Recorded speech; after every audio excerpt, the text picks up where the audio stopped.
उत्तर प्रदेश के एक छोटे कस्बे में पिछले 2 महीने से दहशत फैली हुई थी। हर शुक्रवार की रात ठीक 12 बजे कोई ना कोई इंसान बेरहमी से मारा जाता। न हथियार का पता चलता, न कोई गवाह और न ही कोई सुराग। लोग उसे गुप्त हत्यारा यानी सीक्रेट किलर कहने लगे। गांव का सबसे निडर लड़का विक्रम ने ठान लिया कि वो इस रहस्य का पर्दाफाश करेगा। उसने एक शुक्रवार की रात खुद को छुपाकर चौक पर बैठा दिया। घड़ी ने जैसे ही 12 बजाए, अचानक ठंडी हवा चली और विक्रम ने देखा गली के मोड़ पर कोई काला साया धीरे धीरे रेंगता हुआ आ रहा था। उस साये के पास जाते ही एक आदमी चीख पड़ा और गिर गया। विक्रम ने हिम्मत करके उस पर टॉर्च डाली और उसके होश उड़ गए। वो कोई इंसान नहीं था, वो एक नकाबपोश औरत थी जिसके चेहरे पर लोहे का मुखौटा चढ़ा था। उसकी आंखें खून की तरह लाल चमक रही थी। वो औरत फुसफुसाई, ये बदला है। जिन लोगों ने मेरी जिंदगी छीनी, मैं सबको एक एक करके खत्म कर दूंगी। अगले ही पल वो गायब हो गई। सिर्फ ठंडी हवा और खून से भीगा रास्ता रह गया। लोग आज भी कहते हैं, हर शुक्रवार रात कोई ना कोई उस सीक्रेट किलर की बलि चढ़ जाता और कोई उसके असली चेहरे तक नहीं पहुंच पाया। कस्बे ने एक और शुक्रवार आ गया। लोगों ने खुद को अपने अपने घरों में बंद कर लिया। हर दरवाजे पर ताला, हर खिड़की पर पर्दा, लेकिन डर की ठंडी हवा पूरे कस्बे में फैल चुकी थी। विक्रम इस बार और तैयार था। उसने अपने दोस्त सूरज को साथ लिया और कस्बे की पुरानी हवेली के पास छुप गया, क्योंकि अफवाह थी कि सीक्रेट किलर यहीं से निकलती है। रात के 12 बजते ही अचानक आसमान में बादल छा गए और चारों तरफ सन्नाटा पसर गया। तभी हवेली के टूटे दरवाजे से वही लोहे का मुखौटा पहने साया बाहर निकला। उसकी चाल इंसान जैसी थी, लेकिन हर कदम के साथ जमीन से अजीब सी कराह निकल रही थी, जैसे कोई अधूरी आत्मा चल रही हो। विक्रम और सूरज ने उसका पीछा शुरू किया। वो साया कस्बे के तालाब की तरफ बढ़ा और वहां पहले से खड़ा हरिदास यानी गांव का पुराना चौकीदार अचानक चीखते हुए गिर पड़ा। उसकी गर्दन पर गहरे नाखून जैसे निशान थे, लेकिन आसपास कोई हथियार नहीं मिला। विक्रम दौड़कर वहां पहुंचा और टॉर्च की रोशनी सीधी उस साये पर डाली। और इस बार उसने साफ देखा, मुखौटे के पीछे सिर्फ आंख ही नहीं थी, बल्कि चेहरे पर पुराने जख्मों के निशान भी चमक रहे थे, जैसे किसी ने उसे जिंदा जलाने की कोशिश की हो। वो औरत ठंडी हंसी हंसते हुए बोली, तुम लोग मुझे रोक नहीं सकते, अभी तो खेल शुरू हुआ है। अगले ही पल वो फिर से अंधेरे में गायब हो गई। विक्रम और सूरज के हाथ सिर्फ हरिदास की लाश और एक टूटी हुई लाल चुनरी का टुकड़ा लगा। कस्बे में एक और शुक्रवार आ गया। लोगों ने खुद को अपने अपने घरों में बंद कर लिया। हर दरवाजे पर ताला, हर खिड़की पर पर्दा, लेकिन डर की ठंडी हवा पूरे कस्बे में फैल चुकी थी। विक्रम इस बार और तैयार था। उसने अपने दोस्त सूरज को साथ लिया और कस्बे की पुरानी हवेली के पास छुप गया, क्योंकि अफवाह थी कि सीक्रेट किलर यहीं से निकलती है। रात के 12 बजते ही अचानक आसमान में बादल छा गए और चारों तरफ सन्नाटा कसर गया। तभी हवेली के टूटे दरवाजे से वही लोहे का मुखौटा पहने साया बाहर निकला। उसकी चाल इंसान जैसी थी, लेकिन हर कदम के साथ जमीन से अजीब सी कराह निकल रही थी, जैसे कोई अधूरी आत्मा चल रही हो। विक्रम और सूरज ने उसका पीछा शुरू किया। वो साया कस्बे के तालाब की तरफ बढ़ा और वहां पहले से खड़ा हरिदास यानी गांव का पुराना चौकीदार अचानक चीखते हुए गिर पड़ा। उसकी गर्दन पर गहरे नाखून जैसे निशान थे, लेकिन आसपास कोई हथियार नहीं मिला। विक्रम दौड़कर वहां पहुंचा और टॉर्च की रोशनी सीधी उस साये पर डाली। और इस बार उसने साफ देखा, मुखौटे के पीछे सिर्फ आंखें नहीं थी, बल्कि चेहरे पर पुराने जख्मों के निशान भी चमक रहे थे, जैसे किसी ने उसे जिंदा जलाने की कोशिश की हो। वो औरत ठंडी हंसी हंसते हुए बोली, तुम लोग मुझे रोक नहीं सकते, अभी तो खेल शुरू हुआ है।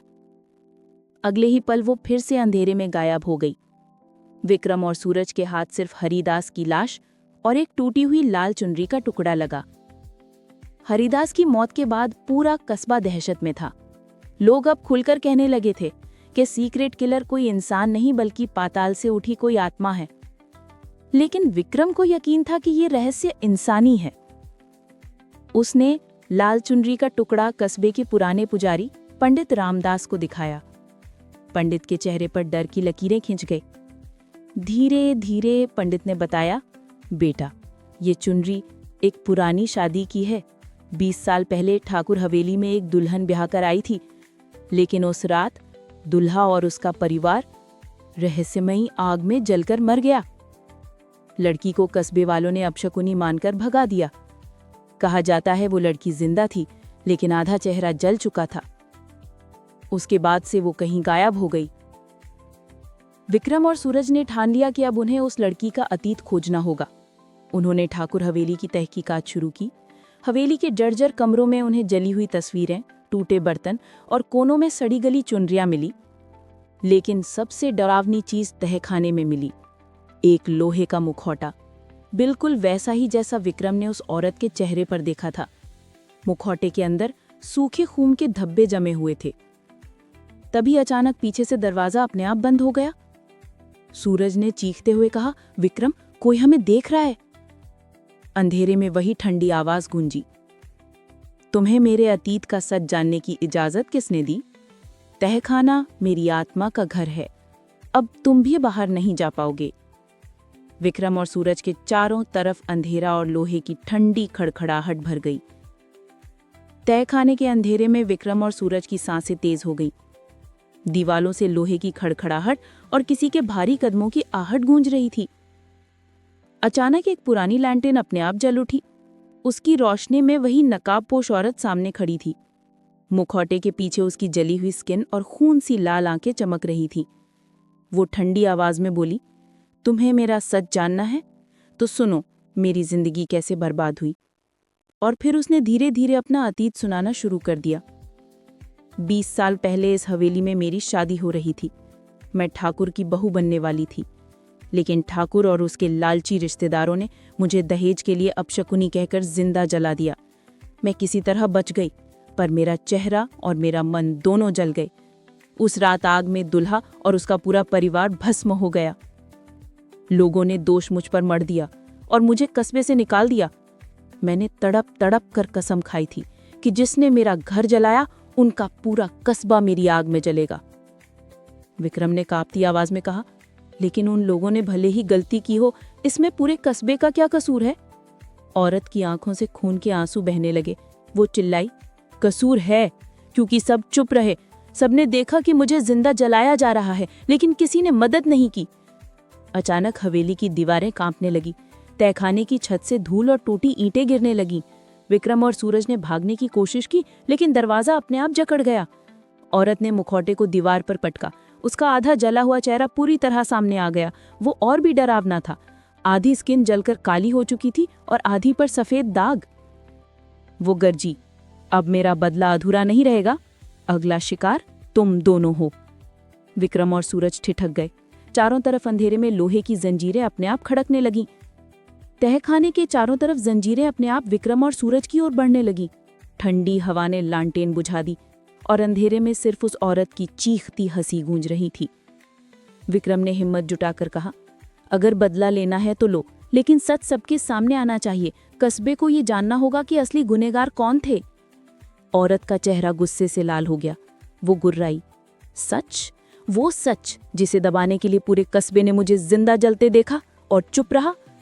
तभी अचानक तहखाने की दीवार के पीछे से एक टूटा हुआ लकड़ी का बक्सा घिरा। बक्से में पुराने कागज और दस्तावेज बिखर गए। सूरज ने कांपते हाथों से एक कागज उठाया और उसके शब्द पढ़कर दोनों दंग रह गए। वो ठाकुर और उसके रिश्तेदारों के बीच लिखा हुआ समझौता पत्र था, जिसमें लिखा था कि अगर शादी रुकती है तो दुल्हन के मायके की जमीन और गहने सब ठाकुर के नाम हो जाएंगे। यानी आग कोई हादसा नहीं था, वो सब पहले से रचा गया षड्यंत्र था। विक्रम ने कांपती आवाज में कहा, तुम्हारा गुस्सा सही है, लेकिन इन कागजों को देखो। गुनहगार तो ठाकुर और उसके लोग थे। बाकी कस्बे के लोग बस डर गए थे। सबने तुम्हें बचाने की कोशिश नहीं की, ये गलती थी, लेकिन अपराध सिर्फ ठाकुर का था। औरत की आंखों में आंसू आ गए। उसकी ठंडी हंसी सिसकियों में बदल गई, लेकिन अगले ही पल उसका चेहरा और कठोर हो गया। तुम सच कहते हो, लेकिन कस्बे वालों की चुप्पी ने मुझे मौत से भी बुरा जीवन दिया। अब ये चुप्पी खून से टूटेगी। वो औरत विक्रम की ओर बढ़ी, तभी अचानक तहखाने का दरवाजा अपने आप खुल गया। बाहर पूरी भीड़ खड़ी थी, पंडित रामदास, गांव वाले और चौकीदारों के साथ। सबने औरत की असलियत देख ली थी। भीड़ में से किसी ने डरते हुए कहा, हमें माफ कर दो, हमसे बहुत बड़ी गलती हो गई थी। औरत ठिठक गई। उसकी आंखों से खून और आंसू एक साथ बहने लगा। मुखौटा उसके हाथ से गिरकर फर्श पर टुकड़े टुकड़े हो गया। लेकिन तभी उसकी चीख गूंजी, मुझे माफी नहीं चाहिए, मुझे इंसाफ चाहिए। पूरा तहखाना आग की लपटों में घिर गया। विक्रम और सूरज भागकर बाहर निकलने में सफल हुए, लेकिन अंदर से सिर्फ औरत की अंतिम चीख सुनाई दी और फिर सब खामोश हो गया। रात 12 बज चुके थे। गांव में हर कोई तहखाने में हुई घटना की चर्चा कर रहा था। लोग मान रहे थे कि अब सब खत्म हो गया है, आत्मा को शांति मिल गई होगी। लेकिन विक्रम को नींद नहीं आ रही थी। उसके कानों में अब भी औरत की आखिरी चीख गूंज रही थी, मुझे इंसाफ चाहिए। उसने खिड़की से बाहर झांका। गली में अजीब सन्नाटा था। अचानक